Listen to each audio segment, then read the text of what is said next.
Mga kabrigada, nagpasalamat ang atin ito coalition sa lahat ng mga volunteers at mga artist na nakasama nila sa kauna-unahang konsyerto sa West Philippine Sea.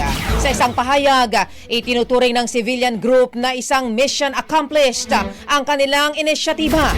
Sabi ni Akbayan President Rafael Paeng David, hindi lamang ito isang musical event, kundi isang paalala na ang sining at kultura ay isang mabisang kasangkapan ng paglaban at paninindigan.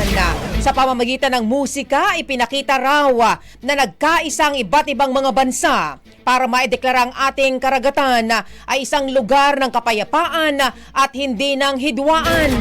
Kung maalala mga kabrigada, maliban sa local artists, nag-perform din, bumida rin ang ilang mga K-pop groups gaya ng Horizon at iba pang mga musikero mula sa Indonesia at Malaysia.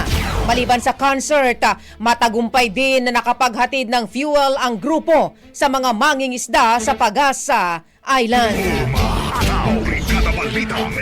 Ang bahaging ito ay hatid sa atin ng Yummyvit ES2 Oral Drops. Simulang tuparin ang pangarap ng iyong anak. And stunting now,